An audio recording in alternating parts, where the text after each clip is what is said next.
welcome everybody here to the X-Bomb Sports Live Show. My name is Andrew Valentin, and I hope you're all having a wonderful Wednesday. We are coming to you live, finally, from the Illinois Media School here in Lombard, Illinois. Again, wherever you are, ladies and gentlemen, day or night, I hope it is just right. And yes, we had a week off. Why? Because this old boy got sick. Yeah, I got confirmed. So I had to put myself in a little bit of a lockdown, unfortunately. But I am back. I'm feeling good. It was only a day, really, of me suffering, but it was hard, man. It was hard. But I am back officially, ladies and gentlemen, and the show is back, and I'm glad to be back because I was losing my mind. So here we are, and with me, of course, is the devilly handsome, all dressed out. He is dressed in blue, but he is never blue himself. The man himself, Mr. Drew Gwillem, folks. Drew. Everybody gets blue now and again. Everybody gets blue now and So again. that's not true. Abu Don't Di lie Abu to Die. Yeah, sure. Yeah, that didn't even make sense. So how you doing, Yeah, Drew? Yeah, just like the song says. Yes, absolutely. Yeah. I'm doing good. I'm glad to be back. Absolutely. Glad you're feeling better. Thank you. I am. I know how it feels. I've been through it. Yes, you have. That's they true. missed me for 2 weeks too. So. That's true. Yes, and we did miss you, and it was unfortunate. But you're healthy now. I'm healthy now. Mine are a few coughs, so excuse me if it does come up. Do my best not to choke up in front of you guys. I always Just try cough to. that way. Yes, I will.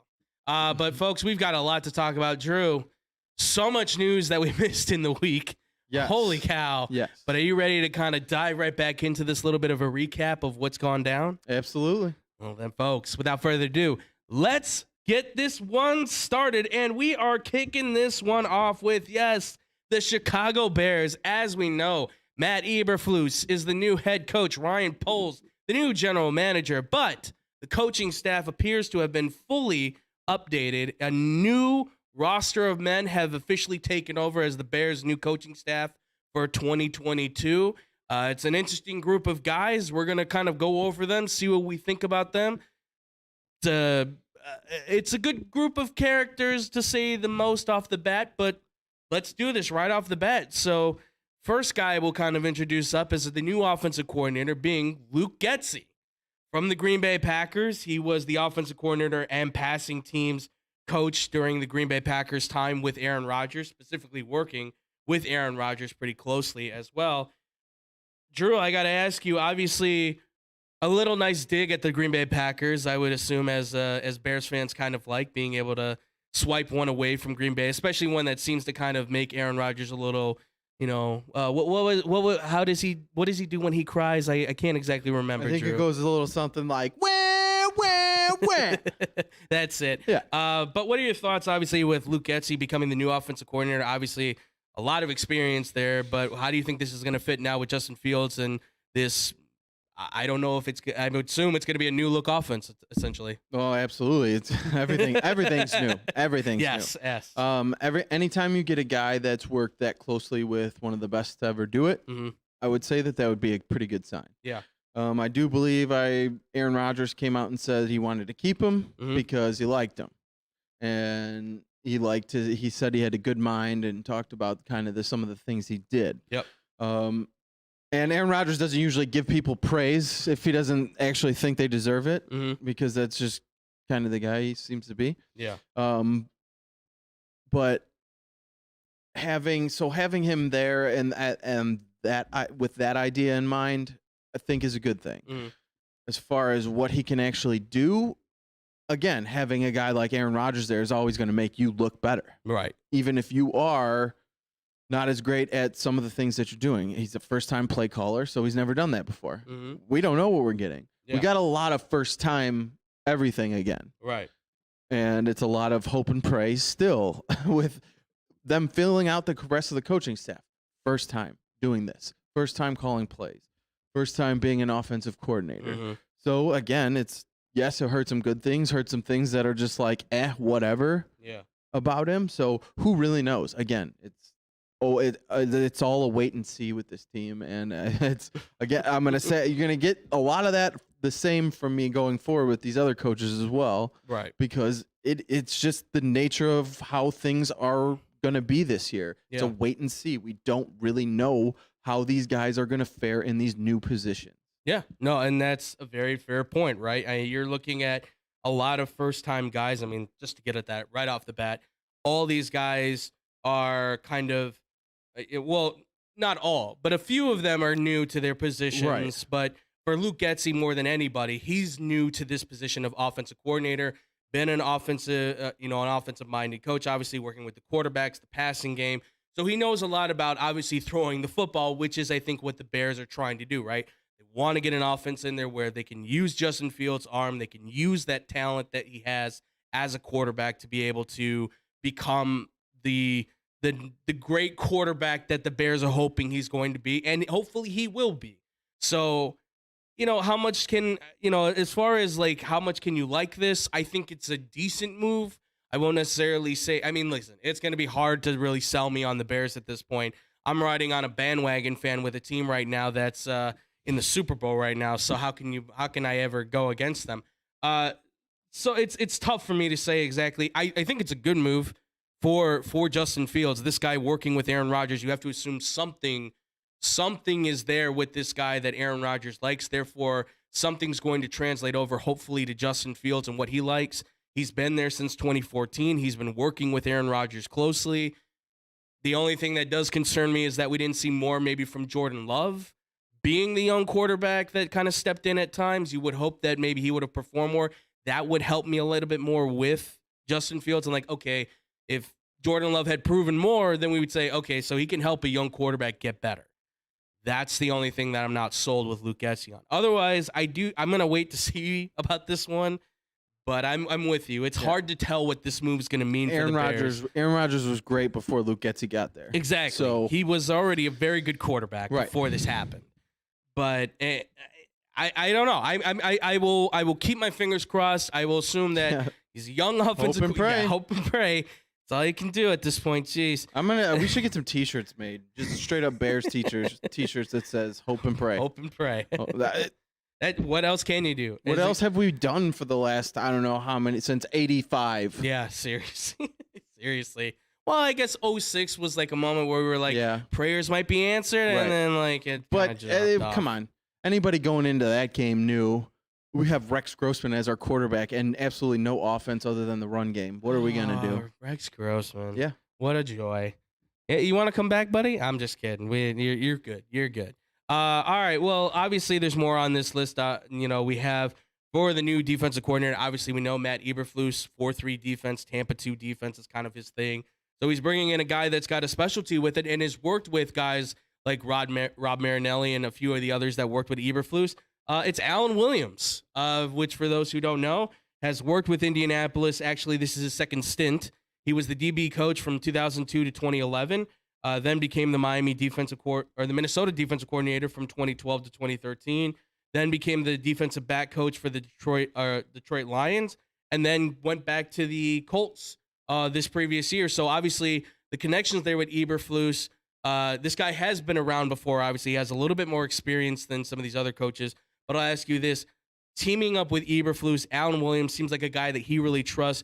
Do you think that Alan Williams is a guy that can work with Eberflus to get this defense kind of to, I mean, they're already in a good position, but do you think they can get them back into that top 5, top 3 range where they were kind of 2018 more, kind of where we saw them beforehand with Vic Fangio?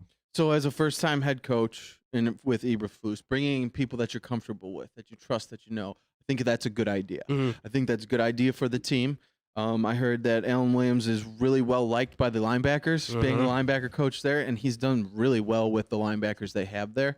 So I like that with what the Bears have in place at the linebackers position, seeing what else he could do with Roquan Smith, seeing what else he could do with Khalil Mack, those kinds of things. So I like that idea of bringing in a guy that has been well talked about by the team that he played for, and the familiarity with Eberflus being on that level together. So I do like this, bringing him in.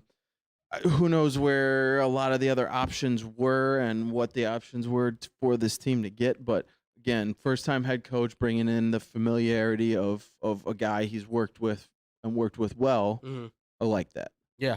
It's I remember Alan Williams specifically because of he's a guy who certainly has stood out as somebody who's helped a lot of unknown DBs, especially become big name playmakers, especially with the Colts.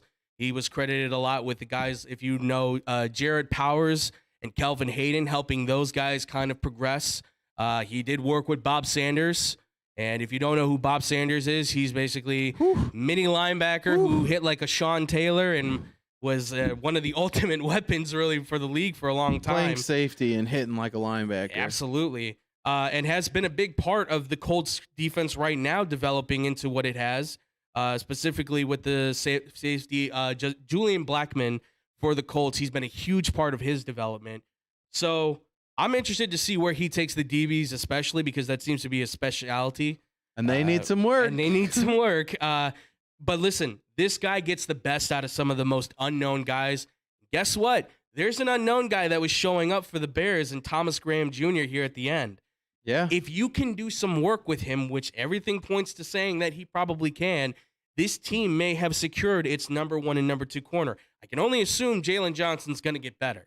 I only can assume that, and my hope is that he can find one of these safeties to work with Eddie Jackson and maybe find a way to get Eddie Jackson back to being Eddie Jackson. Right. Well, what we saw with Jalen Johnson at the beginning of the year was like lockdown, Pro Football Focus, top-rated corner, lockdown on any receiver that came his way, and you saw that drift off as the season went on. Yeah. Yes, some injuries. They had injuries all over that defense. Yes. The guys were dropping like flies, and they didn't get as well of play out of certain guys. Yeah. So to see him come in and work with Thomas Graham, who showed flashes of being able to be a really good, I don't want to say really good, he showed flashes of being able to show that he could be a starting corner in this league and play every game, weekly starter. And so to see him work with him and see what the most he can get out of him along with Jalen Johnson, I like that as well. Yeah, absolutely. And again, like you said too, linebackers really seem to like him. He's not a guy either that's going to let guys get away with things. He's very much kind of the I will punish you if you do wrong kind of coach. That's how it should be. That's how, listen, generational things obviously change over time, but these guys kind of are like, listen, we want to work. We want to get better. You've got a stud in Roquan Smith that's just aching to be released. And I don't know if he'll move to the weak side or strong side. Who knows? He could move to an outside linebacker. Whether it's inside, outside, I think he's going to be a star nevertheless. I think he's running that middle linebacker role like Brian Urlacher all those years. So he has all that speed. And if they're running that cover 2 type defense like they did back in the day with Urlacher and them, I want to see Roquan right in the middle playing that Urlacher role because he can run all over the field with his he's speed. a sideline to sideline Exactly. Dude. And if we could see some of those same things out of him that we saw out of Urlacher, that's going to be scary. Yeah, and hopefully they can find his complement of an AKA Lance Briggs type of linebacker, which I think they've got some guys that might qualify for it. It's going to be a little bit harder because it's a transition. Who knows what's going to happen with Khalil Mack and Robert Quinn. Hopefully they like going back to defensive end. But, hey, if they're willing to do it and they think they've got a shot here to keep doing great things, I think I certainly would believe this defense can still be something fierce. Just stop getting older and stop getting injured. That's all I ask. Right. Well, I think a lot of those older guys are going to be gone after by start of next season. Yeah, unfortunately. Well, let's move into the next guy. This is just going to be very simple, too, because obviously no disrespect to special teams, but, I mean, there's not too much that seems to really need to be changed to them. But Richard Hightower, ladies and gentlemen, is here on the Bears. Funny enough, he's actually was a former Bear assistant special teams coach in 2016 with the team. Before, obviously, the Matt Nagy era, he was with the John Fox era, unfortunately. But since then, he's been in San Francisco working with the 49ers after that, which specifically he's been working with Robbie Gould. Actually, he's very close with kickers and punters. That's kind of his thing. Special teams last year for the 49ers, not particularly great. But then again, the 49ers special teams is not exactly as explosive as the Bears have been with guys like Jakeem Grant and Cordero Patterson being in there for kick and punt returns and things like that. But I ask you this, Drew, I mean, for this special teams hire, I mean, Richard Hightower, there's a lot of ups and downs. Obviously, special teams doesn't get a lot of love. But do you think that he's going to be able to improve on what we've seen? Obviously, Santos seems like he's kind of a lock at this point. Yeah. But on the rest of what we see in kickoff, punts, punt return, kick return. Do you think we're going to see more improvements, maybe more returns off of those type of situations with him? I don't know. Okay. It's like, I don't. I mean, you look at San Francisco and their special teams. Right. It was all right. It's Yeah. nothing like to write home about. It wasn't like, oh my God, they had the best special teams in the league. Right. So we'll see. We have a couple return guys who can do some things. Mm-hmm. Hopefully he can come up with some creative things for them to do and show something nice. Again, hope and pray. It gets better than what it has been in the past because over the last handful of seasons or in the Nagy era, we've had some special teams that have not been the best. Mm-hmm. So hopefully a new voice in the room does some good things for him. Yeah, absolutely. All I'll say with this is, again, Richard Hightower sounds like a guy. He gets a lot of respect from his players. Robbie Gould said he really loved working with him. If that's the case, I'm hoping Cairo Santo then becomes, I mean, he's already at a great level. He's already a great kicker as it is. But, I mean, if he can be like the second coming of Robbie Gould, I'm all for it, baby. But nevertheless, listen, if you can just sustain what the special teams have done thus far, I think we're fine. And I think he'll be fine in doing that. Absolutely. And he does. And I mean, listen, it's not like Pat O'Donnell's a bad punter. He's done a really decent job. He's actually been in the top percentile for net yards on punters. Again, Santos, really good kicker. The punt and kick return game has been pretty solid with Jakeem Grant kind of being the guy. Will he stick around? I don't know. And, as far as the coverage on punts and kicks, yeah, it could have been better, but I assume with this new guy, he's kind of been around for a little while longer. I think Hightower will certainly bring it in. But some notable names that you guys should need to know. So these are some of the guys that, if you're wondering about if a position is going to be getting any better, these are the guys that maybe we need to point the finger at for if things go good or if things go bad. So you've got Andrew Janako. I hope I'm saying your name right. I apologize if I'm not. Janako, who is the quarterback's coach. You've got Chris Morgan, who is the offensive line coach. And you have James Rowe, who is the defensive backs coach. Now, these are just a few of the guys that have kind of been added to the list as of late. But Drew, I'll ask you this. Just for a little bit of coverage on these guys for everybody to know. So Janako was the quarterback's coach in Minnesota. So he worked with Kirk Cousins. Oh, helped boy. him. Yeah. One thing I will say with this, boy. he was credited by Kirk Cousins for helping him on his turnovers. So I would say He's still turning the ball over. Still turning the ball over, yes. But he did turn the ball over only like 6 or 7 times this year. So that is a plus considering we had a quarterback throw in the double digits. For Chris Morgan, he worked with Kyle Shanahan. He comes from that coaching tree. Obviously, 49ers offensive line's been pretty good.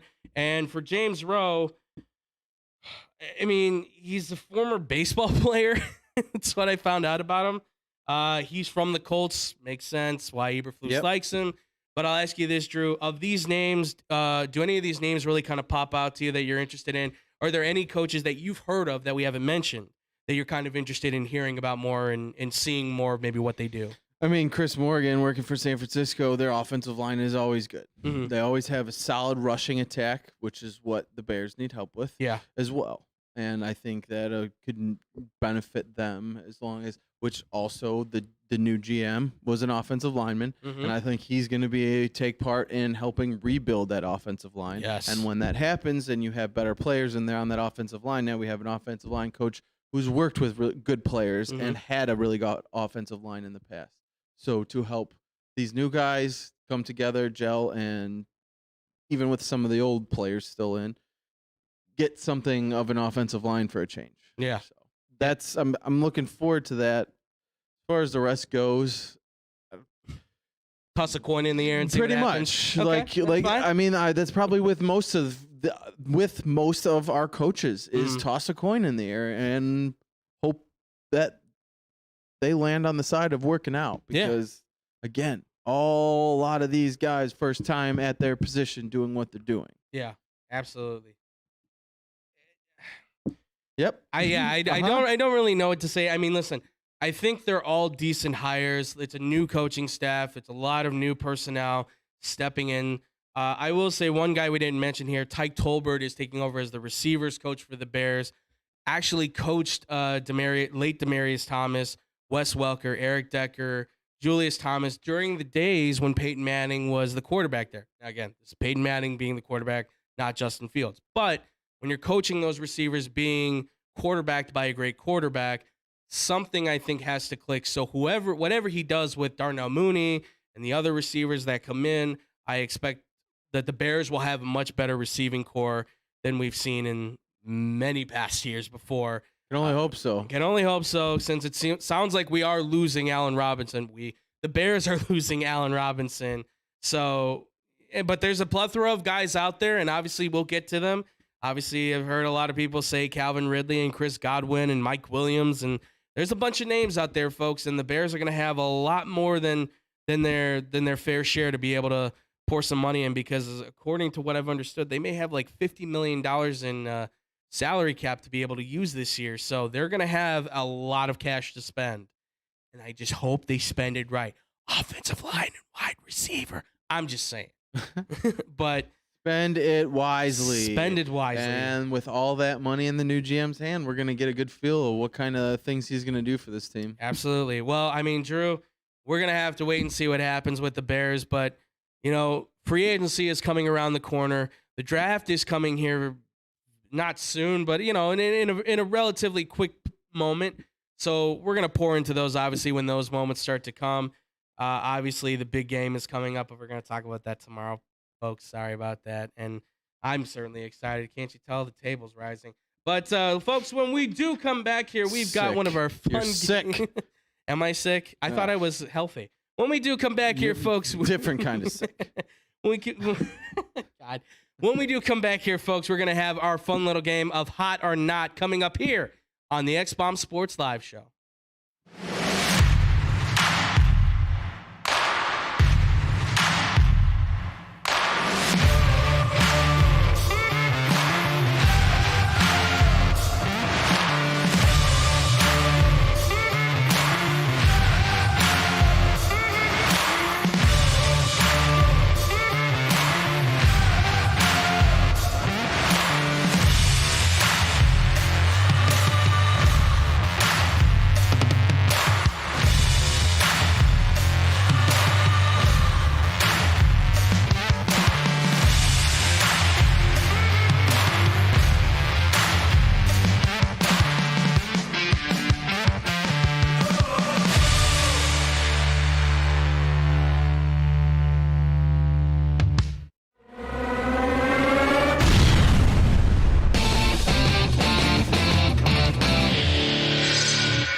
And welcome back, ladies and gentlemen, here to the X-Bomb Sports Live Show. I'm still Andrew Valentin.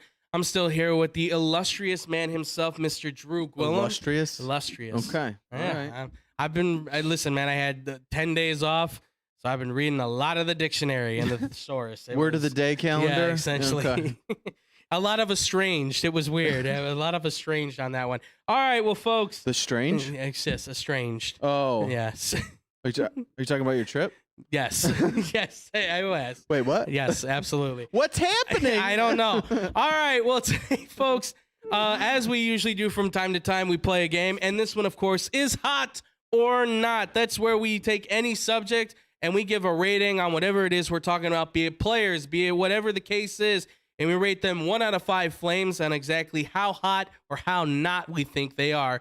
Today's topic, obviously, is the NFL coaches. We have 9 coaches in front of us. Drew, are you ready to say how hot or how not these coaches are? Yes. I love it. I love it. I love it. Let's get this one started. The first one we're going to kick this one off with is Nathaniel Hackett of the Denver Broncos. Yes, that's right, folks.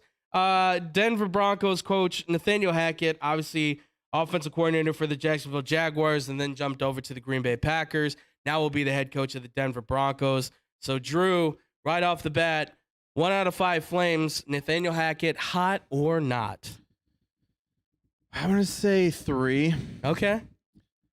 And that's only because he has the potential to bring Aaron Rodgers there. Okay. But at the same time, doesn't sound like Green Bay wants him to go anywhere. So I really don't know how that's going to play out. Mm-hmm. He didn't call the plays in Green Bay. So I think yes, he's going to be their head coach. So it's different. Mm-hmm. I don't know if he's going to be calling the plays there, if he's going to have an offensive coordinator do it. I haven't heard much about what their plan is. Yeah. But 3 for me, just because Aaron Rodgers might be able to come there, and if he does come there because of Nathaniel Hackett, which I think he's had good things to say about, I think that instantly makes them a Super Bowl contender, even in that tough division they play. Okay. I'm in the same boat. I'm giving him a 3. It's not a very exciting move, but at the same time, for what Denver could possibly do if they get the quarterback thing right, considering they have some really explosive wide receivers, they have a really good run game. Their offensive line does have an all-pro on it. I mean, they could fill it out a little bit more. Their defense is still fairly good. I think this team could, like you said, this team could be really good. This team has possibilities, but it all really comes down to who Nathaniel Hackett can have as his quarterback. Who's the guy that he can kind of get in his ear and whisper good loving things to him and get him to be able to throw the football to Jerry Jeudy on more than 2 occasions, unlike what we saw last year. Yeah, that was I did not understand that game plan ever. Yeah, he's getting like 4 targets a game. He's one of their best talents. Yeah, it didn't, to me, it did not make any sense at all. So I don't know, but I'll give it a 3 just for the sake of he certainly seems to have the respect of the Green Bay Packers. Matt LaFleur has said nothing but good things about him, so it could work. It all just comes down to who they can get as the quarterback. All right, next, Mike McDaniel of the Miami Dolphins. That's right, the young offensive coordinator who was working for the San Francisco 49ers. This guy has gone everywhere that Kyle Shanahan has gone. Most recently was the run game coordinator for the 49ers from 2017 to 2020. And then last year was taking over at the offensive coordinator. Not really your typical coach. This is a guy that actually kind of worked his way in a totally different fashion. Didn't come up through as a player or anything. He just really kind of fell in love with coaching. He kind of fell through the line of being a guy that worked with Shanahan and got an NFL job and now is considered one of those top young minds. So, Drew, I ask you this. Mike McDaniel, hot or not? I'm going to go with 3 again. Okay. Yes, he's worked his way through and made some very good years of that running game in San Francisco. Yeah. Very good. Always. It seems like they've always got a handful. Didn't matter. You got Elijah Mitchell coming out of nowhere this past season and being their top running back. Absolutely. They seem to always have some guy that's there that it's like, all right, well, this guy's good. That's good news for the Miami Dolphins. They've had running game troubles. Again, first time in this position, first time doing this job. So I like the young mind of Mike McDaniel. I think he will do well there with what they have for him to work with. Yeah. But I think they had a good coach in Flores there already who had winning seasons there and still got let go. So what is it going to take from Mike McDaniel now to keep this position? I'm going to actually go a little bit higher on this, and I'm going to say it's a 4. Okay. And I will say this, folks, and get ready for this. I think this is going to help Tua if Tua is that guy. And it feels like he is that guy for them. Chris Greer has kind of said he's the quarterback there. If that's the case, I think they got a really good coach for this, right? Again, like you said, they developed a running back in Elijah Mitchell, who was a 6th-round draft pick, and he's right now considered like a top 15 running back, I would say. Like he's right there. He's a really good running back. If that's the case, I've heard things like the Miami Dolphins are looking to add a guy like Melvin Gordon, perhaps. Strong veteran running back, pair him up with a young back, have a nice little 1-2 punch as a running attack. We saw what that was like in Denver. Yeah. If you can bring that to Miami and kind of have that be the game, have Tua kind of just do what he's doing, dink and dot it on slants and curls, move the ball around. I think Miami can still get back to stay in its winning ways. Not get back to, stay in its winning ways, maybe even be a better contending team. I know this defense might take a little bit of a hit because he's not a defensive-minded guy.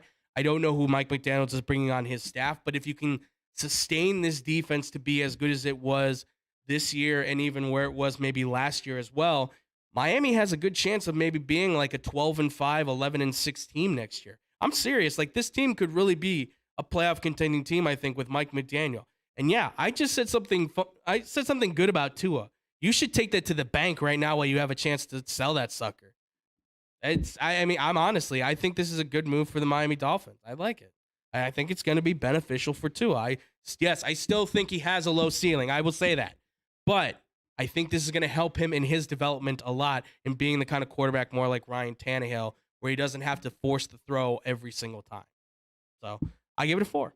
All right, next we've got Brian Daboll for the New York Giants. Should have seen this one coming. So Drew, obviously, before he was in Buffalo, he was with Alabama. He had the 1 year. It was a good year with them. Then went to Buffalo. Obviously, we know what he's done with Josh Allen. We've seen what he did with the Buffalo Bills. But I ask you this, man, Brian Daboll and the New York Giants, hot or not? I'm going a 4 on this one. I like Brian Daboll. Okay. This is a guy that's been places and failed, and then improved on that and been successful after the fact. Yes. He's been very successful in Buffalo with Josh Allen and what he's been able to do with Josh Allen. Okay. Bring him to New York with Daniel Jones, a guy who can run a lot and still throw the ball, I think is a guy that can work with Daniel Jones and help him a lot. Yeah. Help him improve his game to a level that maybe they were hoping he would be at when they drafted him. Right. And he has not been that. Again, they have a lot of work there to do in New York, but I think Brian Daboll's a guy that can get the most out of Daniel Jones that other coaches have not been able to because of his work with Josh Allen and what he was able to do in Buffalo. So to me, this one's a 4. I like it. I think he's going to do really well there. I think he's going to improve on that offense, Daniel Jones, and be a good head coach there. Okay. I'm right there with you on this one. I give it a 4 as well. I like this move. I'm still suspect about Daniel Jones. Right. That's just part of the thing. I don't know if he's the right quarterback or not, but listen. But he's there, and he's not going anywhere. He's there, and he's not going anywhere. There have been the moments, and I know this is going to sound terrible, where you can look at it and say, like, it looks like he's like Josh Allen.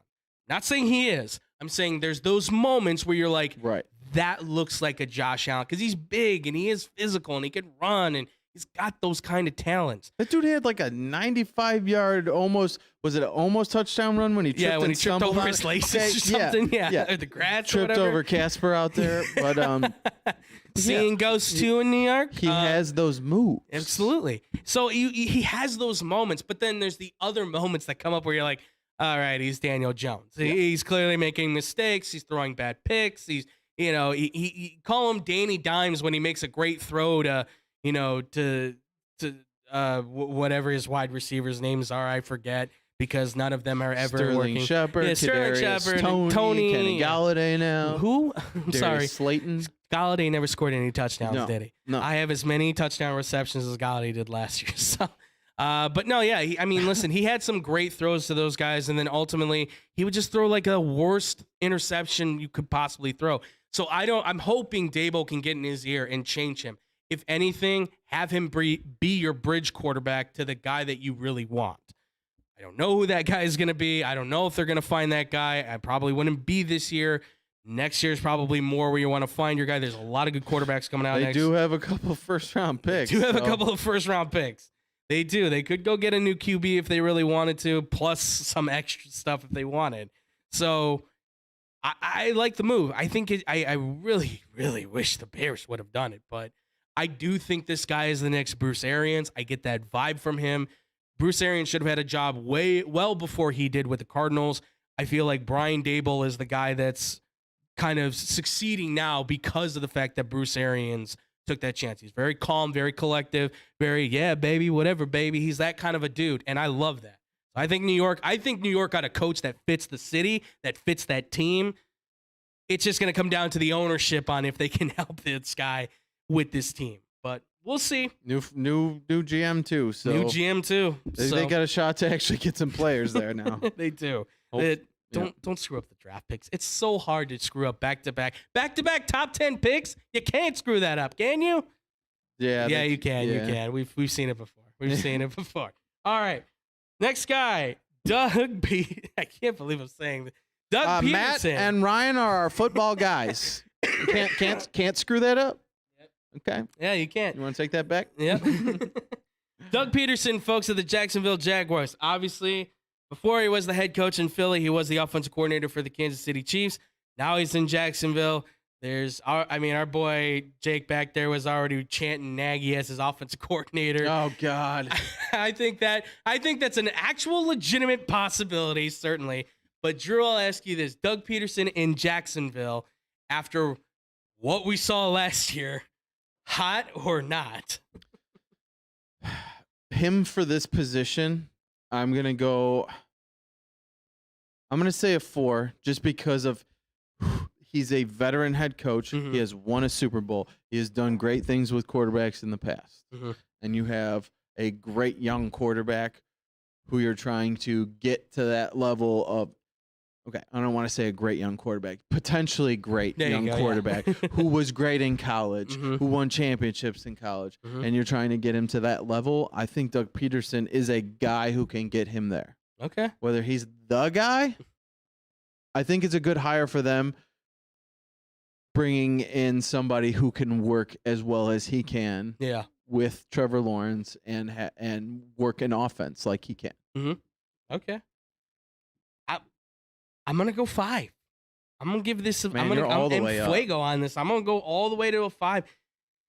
And it's the exact same thing you said. And it's just that it's a veteran coach. They need a culture. He provides culture. He's a fun-loving coach. He's a player's coach. He's won a Super Bowl. He's helped develop a young quarterback and made him better.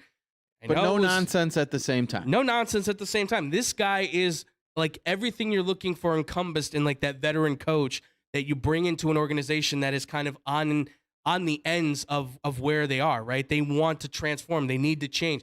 Jacksonville knew it had to change. The way they were going last year, that was a nightmare. That was a mess. Urban Meyer wanted to be the dictator, not the coach. He wanted to rule the world in Jacksonville, not just the Jaguars. But I think Doug Peterson has a chance to fix it. Will it be an instant thing? Of course not. Of course, they got the number one. But first thing is get that number 1 pick, get the free agents in, get one of those top wide receivers. I would love if the Bears could get Godwin or Ridley. I actually like if they could get both, but I don't think that's going to happen. Oh, man. But if they can get one of the guys, then I would say Jacksonville gets one of the others. Get a veteran wide receiver with Marvin Jones Jr., with Laviska Shenault. Give your quarterback. DJ Shark back after his injury. Shark. Give your quarterback a ton of passing options. We saw it with Joe Burrow, right? They went and drafted a wide receiver, and it didn't hurt them, right? And in this case, you can pay for a wide receiver because they have the most cap space to spend with, and they can go get offensive linemen then in the draft if they want. They have the number 1 pick, or they can go get your boy from Michigan and help add to that defense. He's a bad man, I'll tell you. Oh, he sure is. He already sent out a warning message to all the quarterbacks in the NFL. That kid is awesome, by the way. He's a beast. Yeah, I love that kid so much. I can't wait to see him play on Sundays. He's going to be great. He's going to be fantastic. I just hope you like him in a Jaguars outfit or a Lions outfit. Shut your mouth. Sorry, I'll shut up. Don't ever. I know. I got more outbursts from you, and I will strangle you with my microphone wire. Yes, sir. Yes, I apologize. No, I think this is a really good move. I think Jacksonville will get better on the right foot, especially considering, too, and when we'll get to the Texans here, I think the Texans are in way more dismay than the Jaguars are. My God. By a massive amount. And we'll get to them here very soon, but I will give it a 5. Next, it's Josh McDaniels, folks. That's right. Did not apparently want to wait for the Patriots job. I just figured he probably got tired and said, screw it. Bill's not going to retire. I'm just going to take the job. Going to the Las Vegas Raiders. Obviously, he's been with the Patriots forever. Yeah. He's worked with the greatest quarterback. Tom said nothing but awesome things about him. And, of course, now he's even been accredited with doing what he's done with Mac Jones. So, Drew, I ask you this. Josh McDaniels and the Las Vegas Raiders, hot or not? This one's a 5 for me. Okay. Okay. Josh McDaniels has been one of the great offensive minds in the game for a long time. Mm-hmm. Again, working with somebody great like Tom Brady always helps. Yes. But he was a big part of that as well. Mm-hmm. So to see him go to a place where they have an established quarterback who could still take that jump up that next level, mm-hmm. I think Josh McDaniels is a great guy to do that for Derek Carr. Yeah. He's been with Belichick for a long time. I think he's seen those ways. He's learned how to run a team. He's very capable of doing that. Mm-hmm. And I think that's exactly what he's going to do here for Vegas. And I think he's going to be great for that offense, take them to the next level, making the playoffs, and already this past year with all they had to go through this past season. Yeah. And now you're adding a guy who can come in and instantly boost that offense with an okay defense. They got a much better shot. Yeah. I'm, again, same boat with you. I'm giving it a 4. Listen, the thing in Denver, that moment in Denver, he was young, he was inexperienced, he was very whiny and wily and wiry and annoying. Still is kind of annoying, but he seems more settled. He definitely seems more matured. I think now he's ready to take over, especially, too, he's getting a veteran quarterback in Derek Carr. He's getting a veteran, defense as well with Max Crosby. He's got a veteran leader in tight end. Why am I blanking on his name? Oh, my God.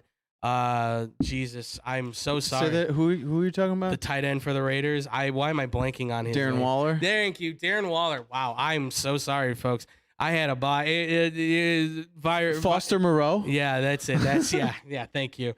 I mean, listen, you've got veteran leaders on this team. That helps out a lot.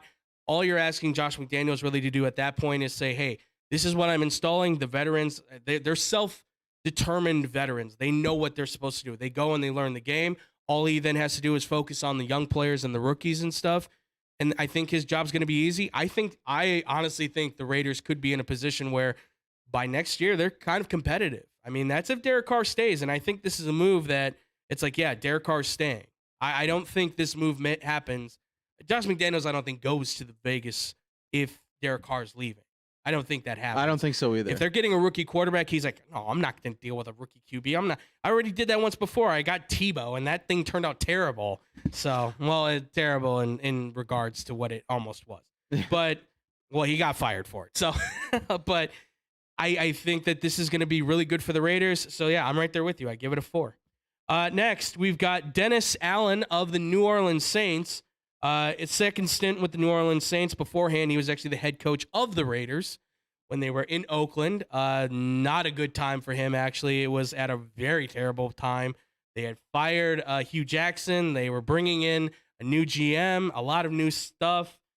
Now he's been the defensive coordinator for the Saints for the last few years. They've been a really good defense. Now he's taking over for Sean Payton. So your thoughts, Dennis Allen, hot or not? I'm gonna go 4. I like this. I like that Okay. the fact that they hired from within. That New Orleans defense is awesome. Yeah. It's been awesome, and he's the guy because of him. He's had head coaching experience. Yes, it was a mess, but the Raiders were a mess at that point too. Yes. So he has failed at that position, and I guarantee you he's learned from it because he's been able to go to a place that with Sean Payton where he can learn how to be a head coach who's been one of the best despite some of the shortcomings that Sean Payton has had and that team has had in the past. Yeah. Some of the things they went through, Dennis Allen was not a part of that. As far as I remember. Yeah. So I think them hiring from within a guy who's been in that organization, who knows how they were run, can step right in and take over that position. I think he's going to do a great job for him. Yeah. I'm going to go a little bit more or less. I'm going to say a 3 on this one. And that's just, unfortunately, it's just because I trust him to handle everything with the defense. Obviously, we've seen that defense has been really good. Marshawn Lattimore seems like he's back to normal. I mean, Marcus Williams seems like he's back to normal.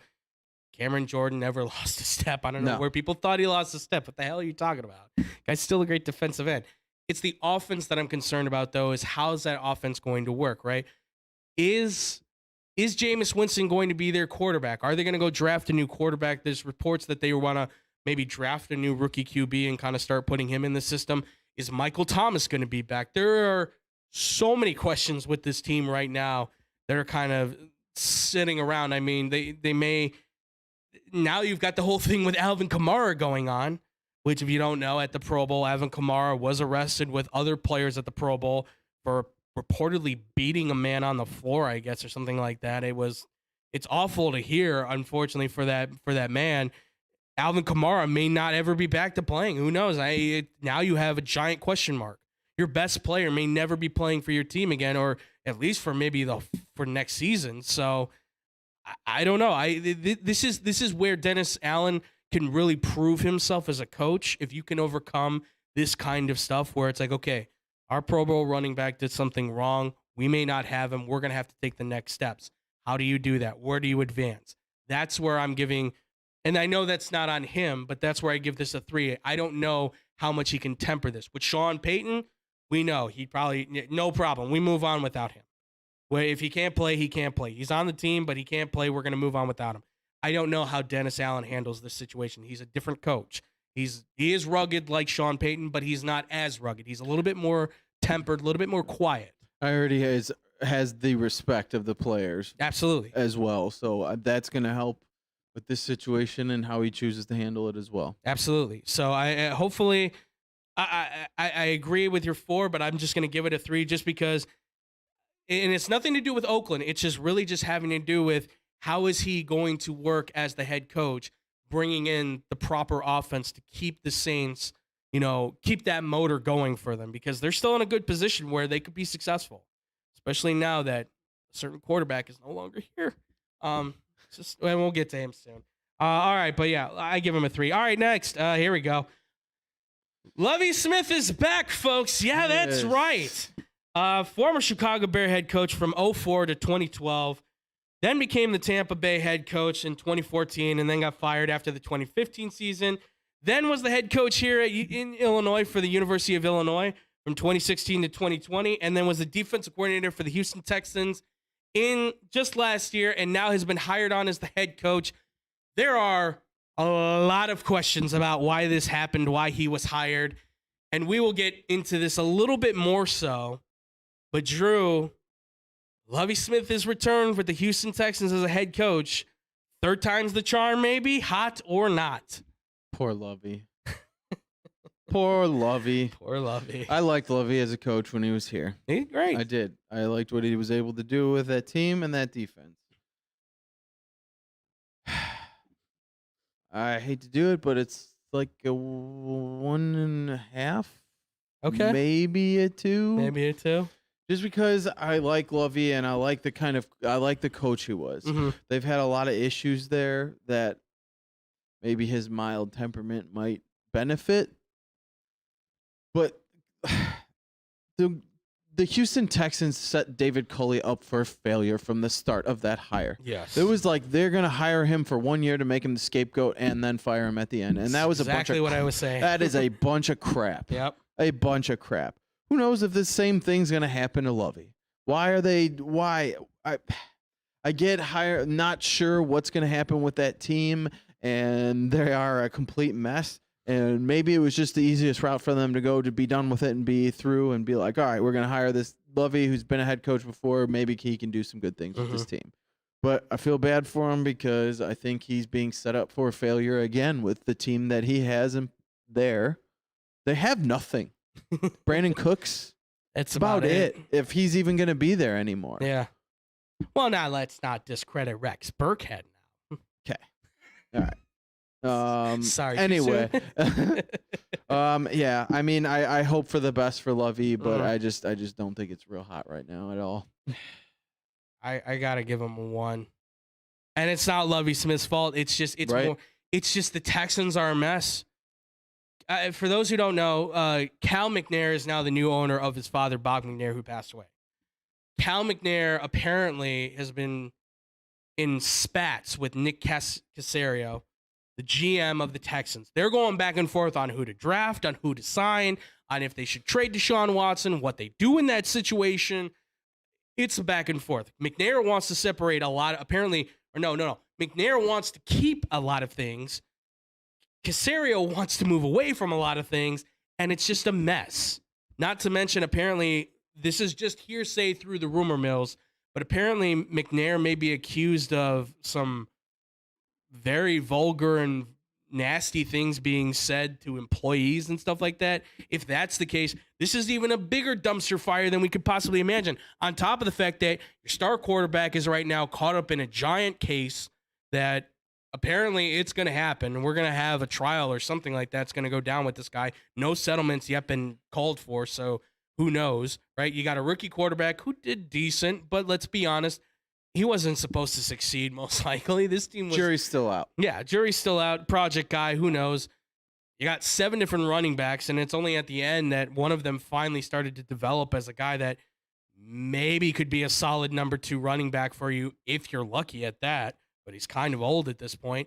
You got one wide receiver who is not happy at this point, not happy at all. Laramie Tunsil, your left tackle, is not making the Pro Bowl, and he's not happy anymore. That defense, you cut Zach Cunningham, which I think they did because Casario probably wanted to do it, because it sure sounded like David Culley was saying the things that a Bill Belichick would probably say if he cut a player. It's about the team and not the player.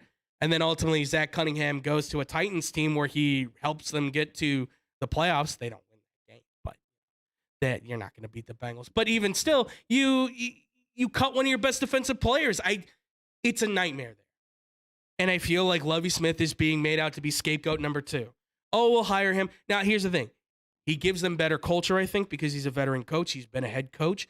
He could actually help that locker room a lot if you gave him the chance. I don't think they're going to give him the chance. I think David Culley was very capable and did some of that as well. I think so, too. But I think what the difference between Culley and Smith is that Culley was an unproven coach. Right. Lovie Smith has credibility to his name. He's made a Super Bowl. He's made the playoffs. He did it with crappy quarterbacks. Like, this guy has proven himself to be a good head coach in the NFL beforehand. And I've also, again, this kind of goes to what the Bears are now. His defense is a little bit outdated. The Tampa 2 is a little bit outdated, but there was some moments there where you looked at you looked at the Texans defense and you're kind of like, you know what? No J.J. Watt, no Benardrick McKinney, no Zach Cunningham. They are getting pressure on guys. So clearly he was building something there with these guys. There's something there, but I just don't see it happening. I think Lovie's just being set up as being the next scapegoat. And again, we're going to get into the Brian Flores thing. I know that the Texans said that was not the case, but it just seems very convenient. Right. The lawsuit happens about discrimination from Brian Flores. Lovie Smith gets hired, and it's like, oh, wow, now we've got 2 black head coaches, 4 minority coaches now in the league. Whoop-de-doo. It just seems too convenient, unfortunately, for me. So I'm giving this a 1, and it's not Lovie Smalt. It all goes on the I know I said Smalt. It all goes on the Texans. This is all the Texans' fault, unfortunately. Yeah. So it's all their smalt. There you go. New word. Again. All right, and we'll get through these guys. Next is Kevin O'Connell. Now, he is not officially the head coach yet of the Minnesota Vikings, but he has been tagged as the next head coach once the Super Bowl is over. He is the offensive coordinator for the Rams. And he's had, by the way, if you have seen Hard Knocks for the Jets in 2010, he's the 3rd string quarterback behind Mark Sanchez. I'm not joking. He's the 3rd string quarterback behind Mark Sanchez and Kellums, whatever his name used to be. I forget. Sorry, I don't know your name. He was the backup quarterback to Mark Sanchez. Mark Sanchez! That's all I'm saying. But he's a really smart guy. He's been around the league for a long time. He's a very players coach kind of guy. Drew, I ask you this. He's going to the rival Minnesota Vikings of the Bears. Hot or not? Like a 2. Okay. Maybe getting closer to a 3 just because of the fact that he was with Sean McVay. Okay. Anytime you can learn from a guy like Sean McVay, that is a really good thing. Mm-hmm. But we know who called those plays in LA. Okay. And it was not O'Connell. Yes. Now we'll see how much that works for him. Again, new first time in this position. Mm-hmm. First time for him to have a chance to run a team. Yeah. I'm not too thrilled with anything Washington really ever did. Mm-hmm. There's nothing really to write home about there. Him being the quarterback passing game coach and then the OC. Like, I didn't really see anything out of them that screamed, oh, great. The only thing I think he can hang his hat on was having a season with McVay and being able to learn from him and hopefully picking his brain and taking some of what he can do and bringing that to Minnesota, which I hope, for our sake, that none of that happens. But they have some really good players on that offense, and if he can do anything similar with them that they've done in LA, it's gonna suck for Bears fans. But yeah, it doesn't make me scream, oh boy, or oh no, either way. Yeah, no, I'm in the same boat. I give it a 2. Yeah. Unfortunately, he's just not that proven. Again, it's Sean McVay. You know he calls the plays. You know, could this be another Zach Taylor type of thing where like Taylor went into the Bengals, it didn't really work too well, and then all of a sudden it's like, oh, it popped. Like, I mean, but I mean, listen, everything came together at the right moment for this year to happen for Zach Taylor. I mean, I still can't tell you if he's a good coach. I just think he has a really, really, really, really, really, really, really, really, really good quarterback.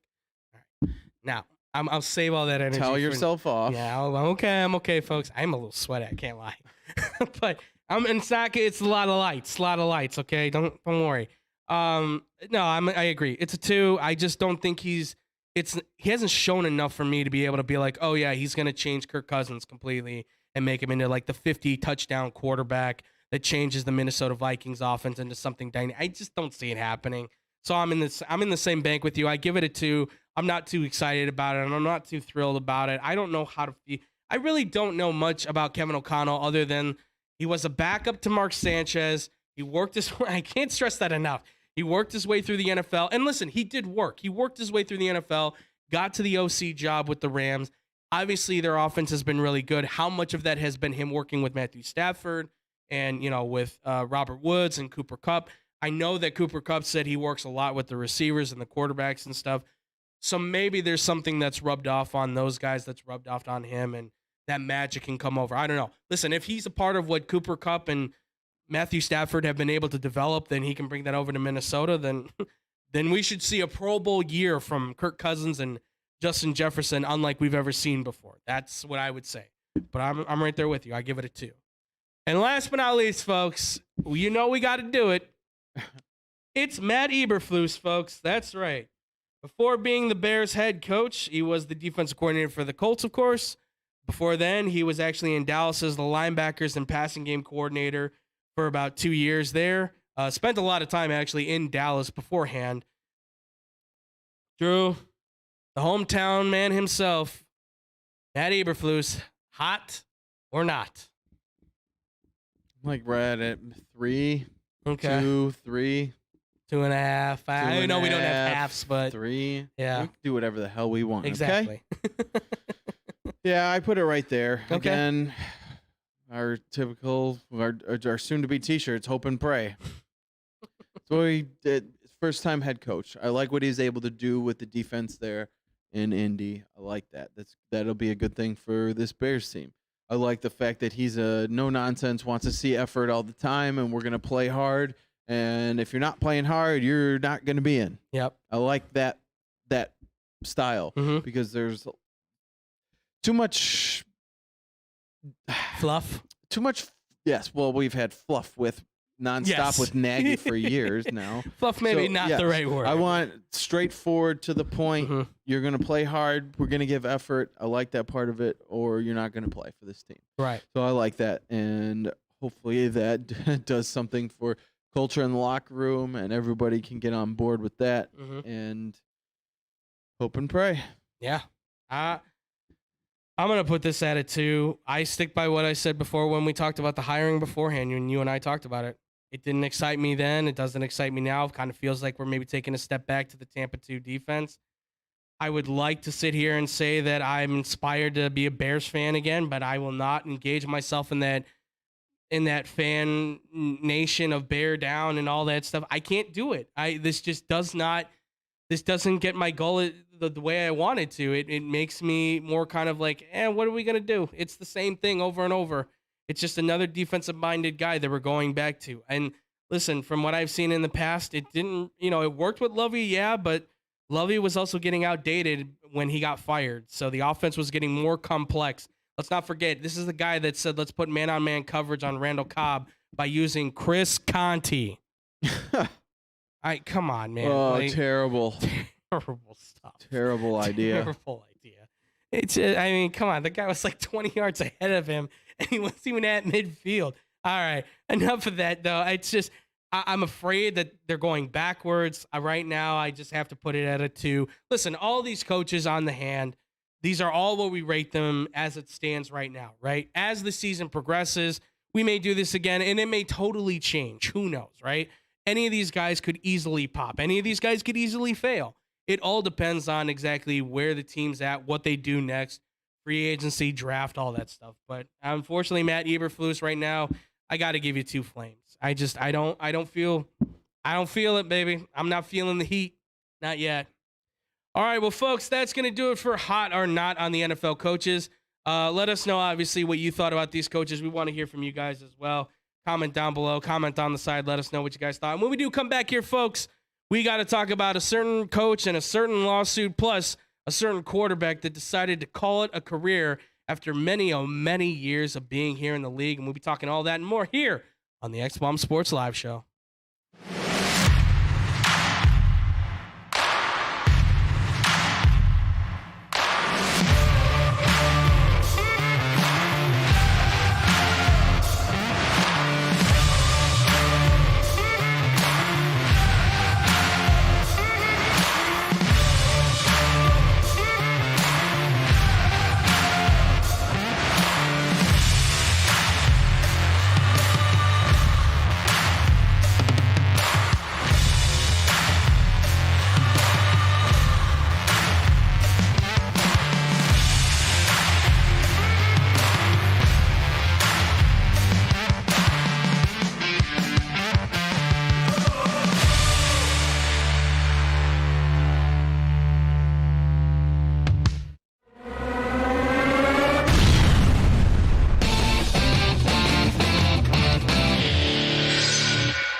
And welcome back here, ladies and gentlemen, to the X-Bomb Sports Live Show. My name is Andrew Valentin. I'm still here with the incomparable and ever amazing Mr. Drew Gwellum himself. Drew, obviously, we've had a fun talk about these NFL coaches, but we got one more coach we got to talk about. It's not a fun one, obviously. It's a pretty serious situation, but you ready to get into this one? Yes, definitely. Let's do it, folks. Part 3, here we go. So, if you have not heard the word, then let me tell you what the word is. Brian Flores is taking on the NFL. That's right. Flores, the coach that was hired and then fired by the Miami Dolphins just this past season, is suing 3 NFL teams, being the Denver Broncos, the New York Giants, and the Miami Dolphins itself, alleging discrimination in interviews against the Giants and the Denver Broncos, and is also going against the Miami Dolphins for his firing excuse me, saying he was fired for unethical reasons or something like that of that nature. A lot in this thing, and Brian Flores has kind of gone deep into detail on this whole situation. So Brian Flores, a part of this, which shocking corruption in Miami. Who would have thunk, right? You have the Miami owner, Stephen Ross, who is alleged by Brian Flores to have offered $100,000 a game to tank the season away in 2019, his first year, in order to tank for Tua, I guess, which was the goal, even though they still got Tua Tagovailoa, and nevertheless, I don't understand that. But then I was also pressured by the owner to go on his yacht, I guess was the thing, or they were on his yacht, and he was saying that he wanted him to recruit a quote-unquote prominent quarterback that was, I guess, better than Tua at that point, and a lot of people allege that that was the trying to tamper to acquire Deshaun Watson to come to the Miami Dolphins, which, you know, obviously that does not look good at all for the Dolphins on this. Certainly, there is also followed with the text messages in this as well. There were the interviews that happened with these teams. You have the Giants. There was a text exchange between Brian Daboll and excuse me, Bill Belichick, where Belichick was was saying congratulations to Brian Daboll, but instead texted Brian Flores, and eventually drew it back and said, "Oops, am I talking to Flores or Daboll?" And he said, "Flores, coach." And he goes, "Oh, I meant that for Daboll." And he's like, "Oh, thanks, coach." Before the hire was even made and announced. Yes, before the hire was even made and announced. And then he also alleges that during the time that he was getting ready to meet with the Denver Broncos, during a meeting, apparently John Elway and a group of other individuals that represented the Broncos showed up. They looked very disheveled. They looked hungover, possibly still drunk from a night out, possibly before or recurring. Who knows? A lot in this situation, though, obviously, is being talked about. So, Drew, I mean, listen, hearing the accusations, I know you've heard this story. It's been all over the place. Everybody's been talking about it. What is your take on the Brian Flores situation suing the NFL? What he's described with these teams? What's your take on all of this? It's not good. It's not good at all. If these things are true, which everything you hear from players and other coaches about Brian Flores is he's a stand-up guy, and don't get the feeling that he would be putting himself out there like this if it weren't the truth. Right. For teams to come in and just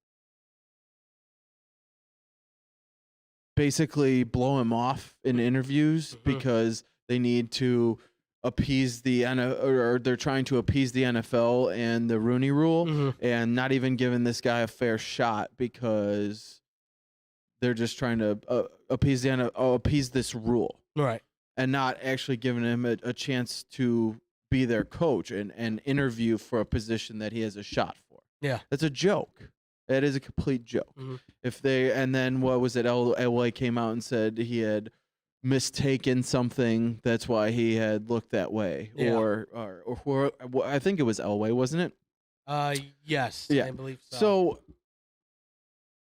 okay. Why was this not said and known to Flores then, if that was the situation? It kind of leads me to believe that that's not really the truth. Yeah. That they're just trying to work their way around that. And the fact that these guys did this to him is it's awful. Yeah. I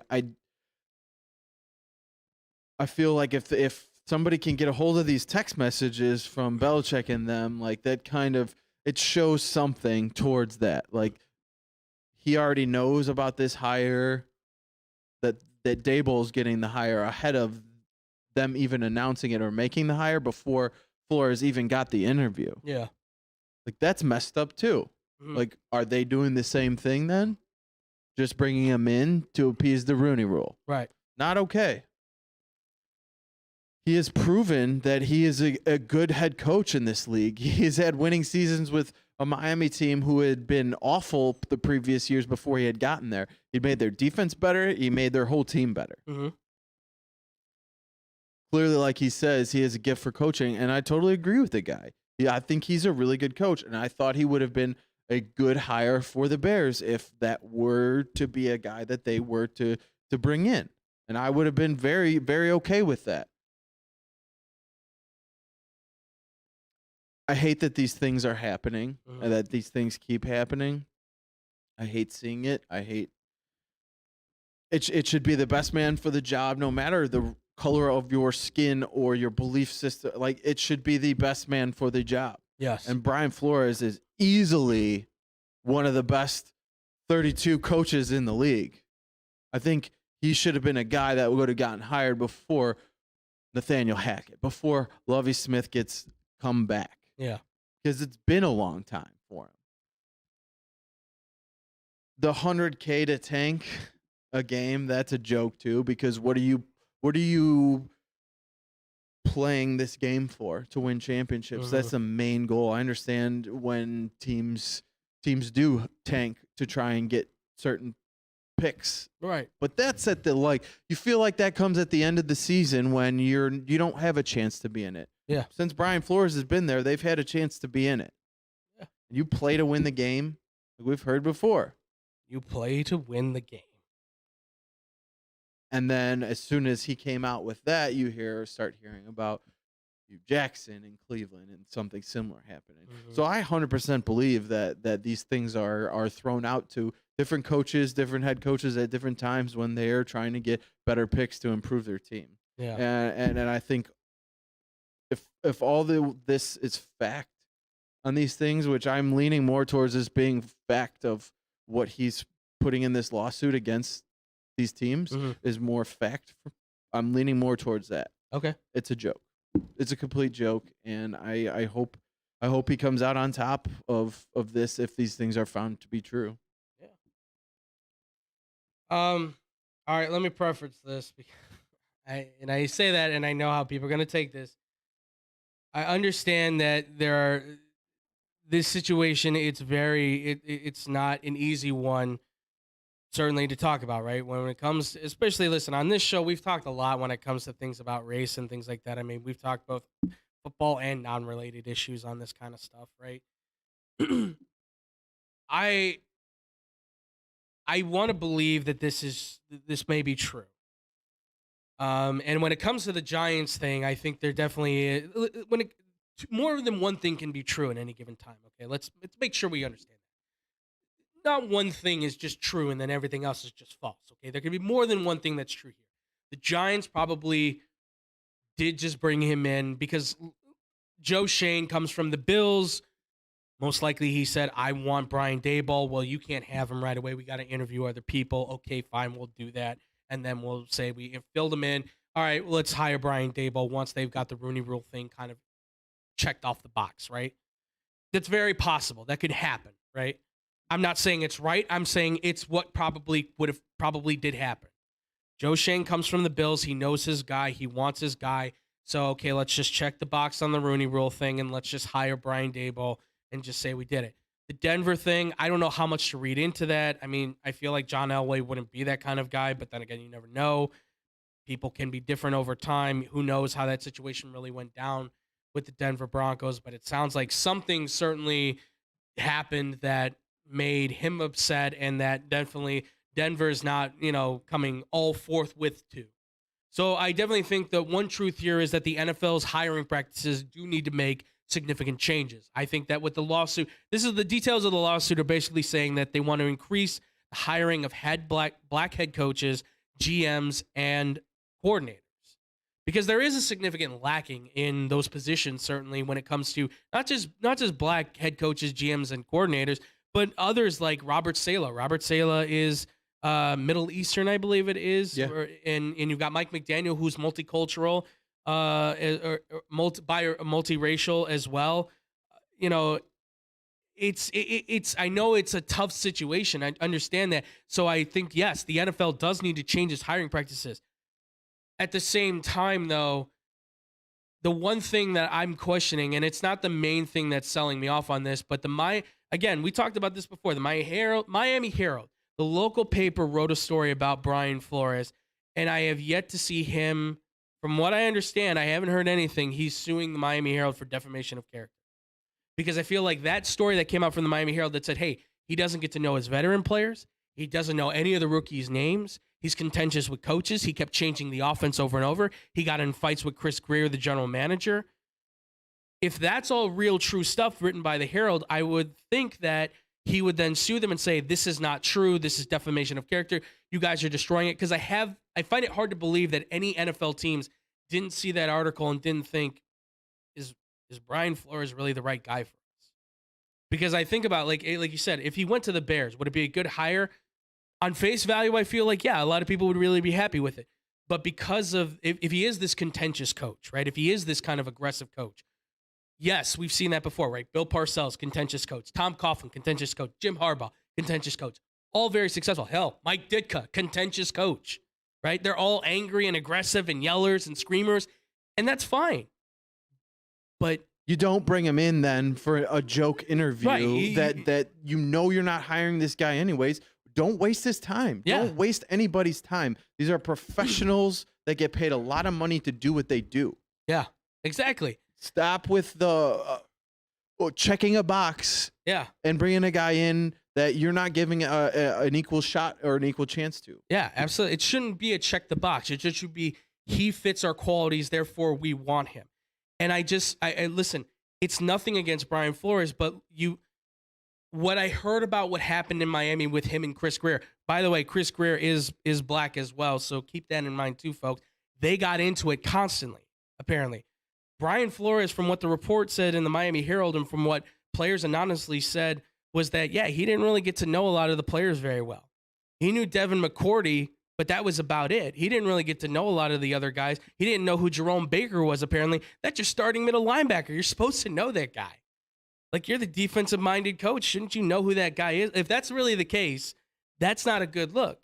And with Chris Greer and that whole battle, I mean, little tip for everybody, but, I mean, in some way, you do have to get along with your boss. I understand that there will be times where you will butt heads, and in this job, certainly there will be times where you're going to have differences, right? Coaches and GMs have differences all the time. But when it's happening constantly, that's a problem, because that's when the boss, being the GM, can say, if we're going to keep doing this, I'm going to just get rid of the guy, right? I mean, this isn't, and it's not like a thing where it's like white GM fires the black coach. This was black GM fires the black coach. I mean, this wasn't a thing where it was like, oh, it was a racial thing. It was like, listen, they had tension. They were fighting with each other constantly, it sounded like. And Chris Greer was like, I don't want the headache, so I'm just going to get rid of the headache.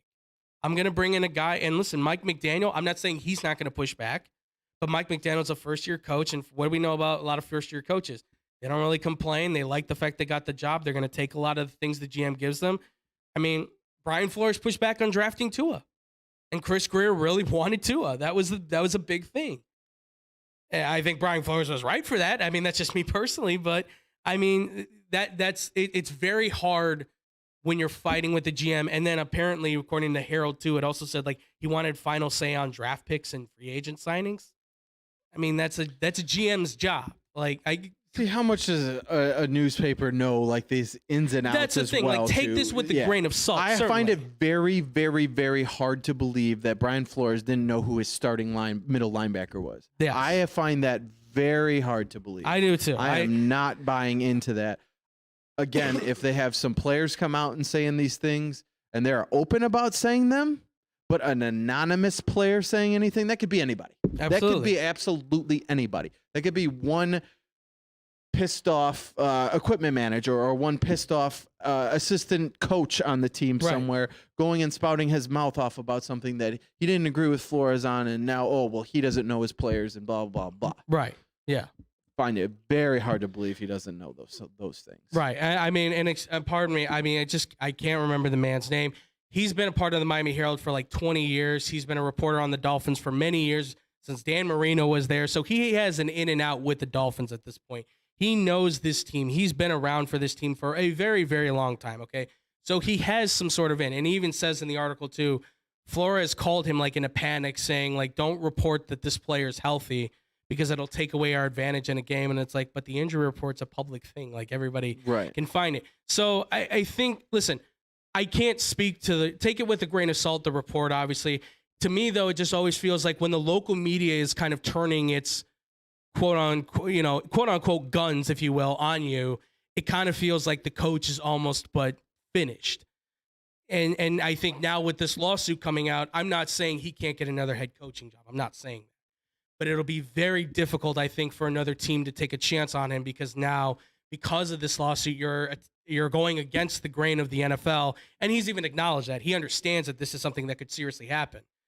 He's putting his whole coaching career on the line for this. I don't think somebody does that if they're not being truthful about this lawsuit. Absolutely. So it just, at what point does it stop being the coach that's disgruntled that he didn't get the job versus the coach that clearly, I mean, I think there is clear grounds here to say that in the truth, I think there is, yes. There are NFL teams that certainly disrespected him.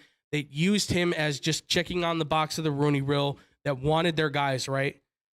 On the other side of this, though, what is also true is that, unfortunately, sometimes in business, listen, when you're like, listen, I talked to these guys before. Like, if I ever got a job somewhere and I had people and they're like, who should we hire? Who do you want, like, on your team? I won't lie. The people that I've worked with, the people that I know, are the people I'm going to hire first, because those are the people that I trust. So, like, Joe Shane already wanting Brian Daboll. Understandable. But then don't bring in Brian Flores as, like, the just check off the box thing. Bring in a guy that you feel like can be on the same level, or unless you did think that he would be on the same level as Brian Daboll. Maybe you did. Who knows? I mean, you were in Buffalo. You did play Miami a bunch of times. Maybe you saw something. I don't know. I can't speak for Joe Shane. But I feel like because he came from Buffalo, he already had it in his mind. I want Brian Daboll. Because everybody has kind of their guy, right? It's not what you know, it's who you know a lot of times. That's what oftentimes can get you a job, right? I mean, why is Belichick knowing about it before? Exactly. And that's another thing that's kind of weird that Belichick kind of got the word in before anybody else knew. It's very strange that happened. I guess he has some sort of relationship with Daboll. I don't know. I can't speak to that, but Yeah, they both coached under Belichick at one yes, point. yes, you are correct. Yes, that's right. So I don't know. It's an odd situation for sure. It's unfortunate that it's come to this. I feel bad because it'll probably be years before Flores gets another coaching chance. He might get an assistant job. He may take a college job. He might get a coordinator job. But as a head coach, I don't know if that will come now or if ever. So it's unfortunate that this had to happen. I do hope that, in a way, I do hope that this is true because then that will hopefully create change. But if some of this stuff, like the Miami thing, unfortunately, if any of that turns out to be not true and the Miami Herald thing is actually a very accurate representation, which again, if he's not suing them for defamation of character, I feel like, okay, so then there is something there.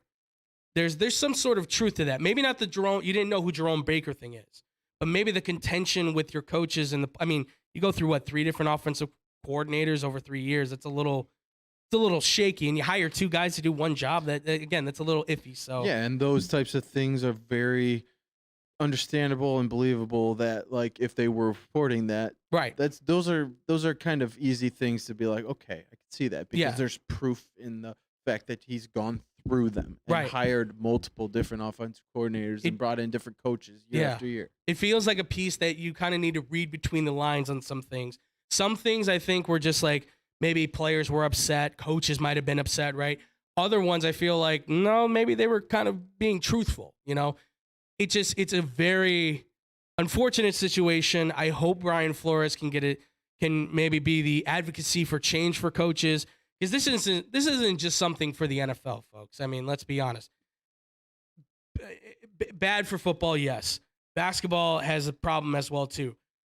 Baseball, you want to talk about Dusty Baker being the only manager in baseball, black manager in baseball for like how many years? Alex Cora being the only manager there for how many years? That was minority hirings. That is a sport that has a problem. Don't even get me started with hockey. Honestly, I hope that Brian Flores can get this situation fixed. I hope that something can come from this, some sort of change, because certainly it feels like change needs to come to the NFL's hiring practices. But I also feel like at the same time, too, the other truth in that, and that's just me, is that Brian Flores can somehow find some sort of restitution or find some sort of calming factor in this that can maybe help him pivot as a coach. So maybe he's not as how do I want to put this? Argumentative, right? As be Bill Parcells, be tough, be yelling at Lawrence Taylor kind of guy, right? Be that guy, but just maybe not at the general manager, maybe not at your boss. Trust me, last thing you want to do is be angry with your boss, unless you're like me, which my boss is just angry with me. I'm angry with him. It just happened. All right, so before my voice decides to go on me because I can feel it, I can hear it. I know I can hear it too. I haven't talked like this in a while. Yes, folks, it is official. This man's Michigan boy himself, the man who's really been the face of the NFL for so many years, Tom Brady, has officially retired from the NFL. After 22 seasons, 7 Super Bowls, 3 MVPs, 5 Super Bowl MVPs, 15 Pro Bowls. We can go on and on and on. Leads the team all-time in passing yards and touchdowns. An incredible, incredible career. Drew, obviously... I mean, I've always said I'm not the biggest fan of Drew. Whoa. Yeah. I almost called you Drew Brady. I don't know where that came from. Wow. I know if you were adopted, that was bless probably, my soul. I know. We all know that Tom Brady, obviously one of the greatest to ever do it, probably the greatest football player ever in the history. The greatest football player to ever do it. Call him the GOAT. Yep. He's the GOAT. I mean, it's been an incredible career. We've seen so many great things from him. And it kind of, I would kind of say it ended kind of ceremoniously, considering that he won his first Super Bowl against the Rams, and it's the Rams that end his, it ends with the Rams beating him in his career, kind of. I mean, it's kind of like a ceremonious kind of full circle thing. I don't know, but Drew, I'll ask you this, obviously, your feelings on Tom Brady's retirement, and what are some of your favorite Tom Brady moments even, too, that you can remember? Like a top favorite Tom Brady moment. I know, sad. Bye, Tom. Bye. Yeah. The NFL can only suffer by losing a player of his caliber, a guy of his caliber, just a competitor. all the way around. Yeah. He from the time he came in that game where Bledsoe got hurt Mm-hmm. to the day he retired, he's a competitor all the way, even to the fact of saying it may not be the end. Like, Yeah. who knows how he's going to feel in 6 months, but the best to ever do it, the GOAT. The fact that he was still able to throw for over 5,000 yards this past season. Like, I do believe that the stat is that there has been 2 quarterbacks to ever throw for multiple 5,000 yard seasons, and he's one of them. Yes. And he just did it at 44. Yes. That's pretty incredible. Yes, he had a lot of weapons around him, but still, I don't care how many weapons you have around you. If you're 44 years old and you can still throw for over 5,000 yards, he still has some left in the tank. He's leaving some in the tank. But the guy has had an amazing career, 7 Super Bowls. When I think of Michael Jordan, I think of Tom Brady. It's just and we know what Michael has been to the NBA. Yep. And his sport, and Tom Brady's that same thing for the NFL and football. And it sucks to see a guy like this go. But it's coming. It's going to happen eventually. Everybody's time runs out. Yeah. Nobody can play these games forever. And except for Tom. Yeah.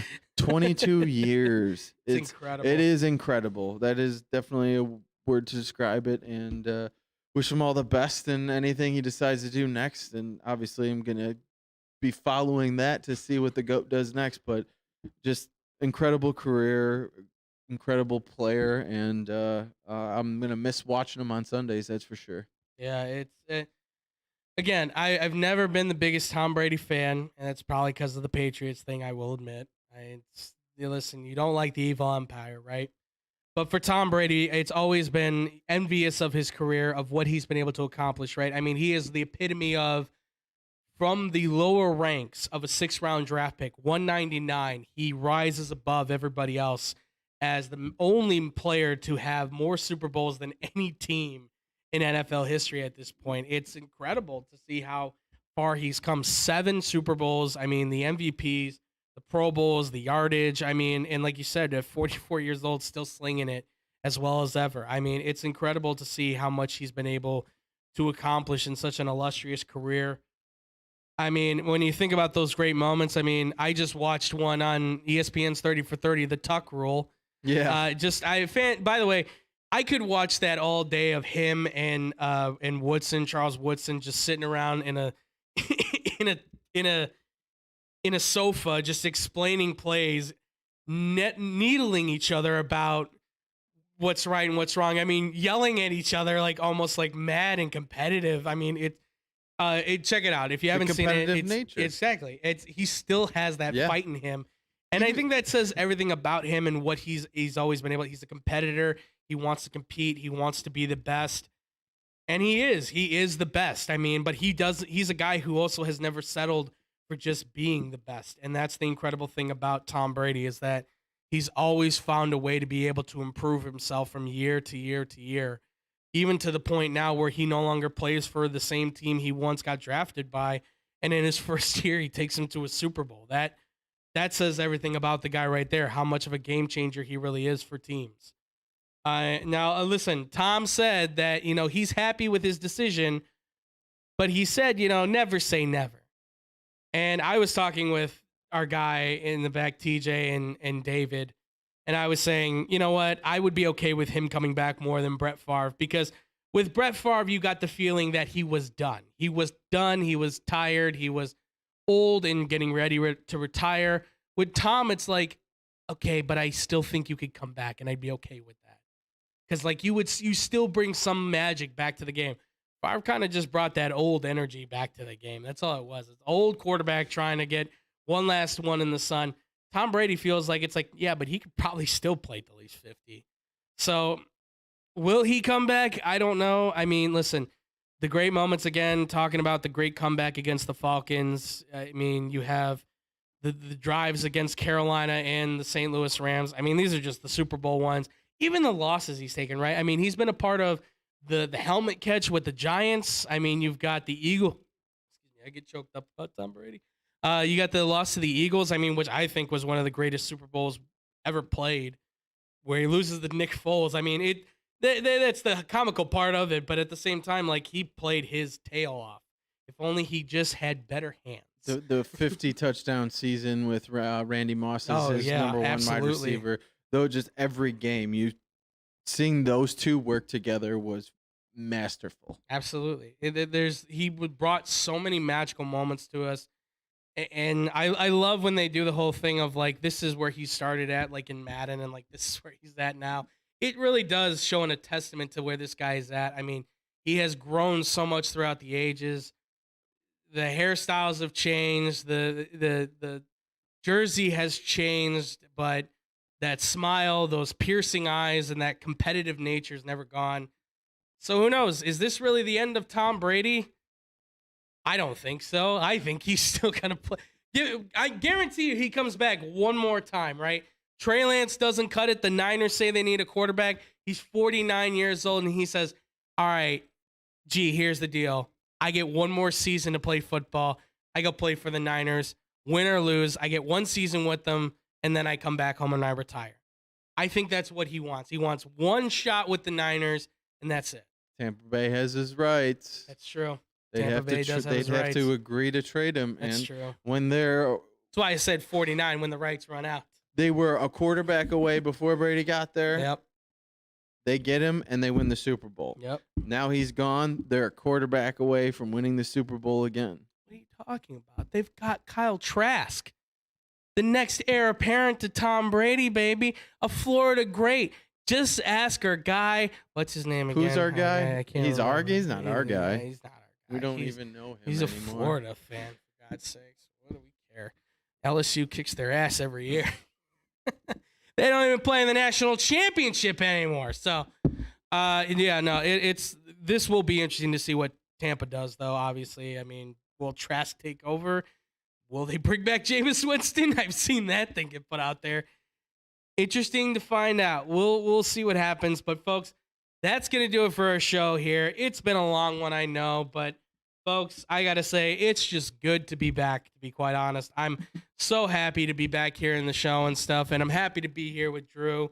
Drew, as always, of course, I'm so glad to have you here with me, man, to be able to talk sports. This was way too long for me. I was getting the itch seriously. I needed to get my fix, so I appreciate you being here to help me out. Absolutely. Well, man, as we always say, please let the people know where they can find you, listen to you, all that wonderful stuff. Right here on Wednesdays and Fridays, and you can find me at Instagram and d.gwil25 and Facebook at Drew Gwillem. Are we on Fridays? Sorry, Wednesdays and Thursdays. Okay. Did I say Fridays? I think so. I'm pretty sure. I'm on in my mind on Okay. Fridays. Well, you never know. We might do something Friday. We'll see. I don't know. Listen, time is an everlasting thing, right? We could always do something else. You never know.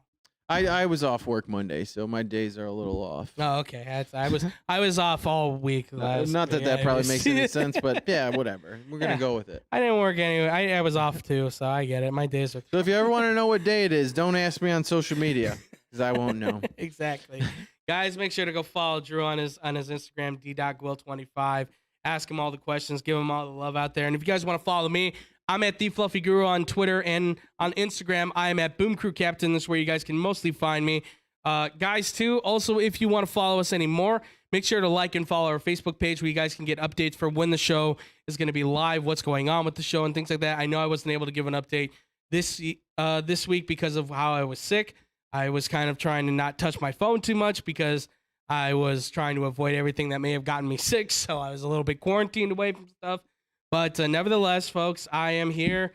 I'm healthy. I'm feeling good. I'm back at it. My throat's now like, geez, dude, you've been talking for a while. So, but yes, guys, make sure to follow our Facebook page where you guys can check us out on Twitch. Of course, we are on Twitch at twitch.tv/xbombsports. We go live every Wednesday and Thursday, 5:30 to 6:30 p.m. Central Time.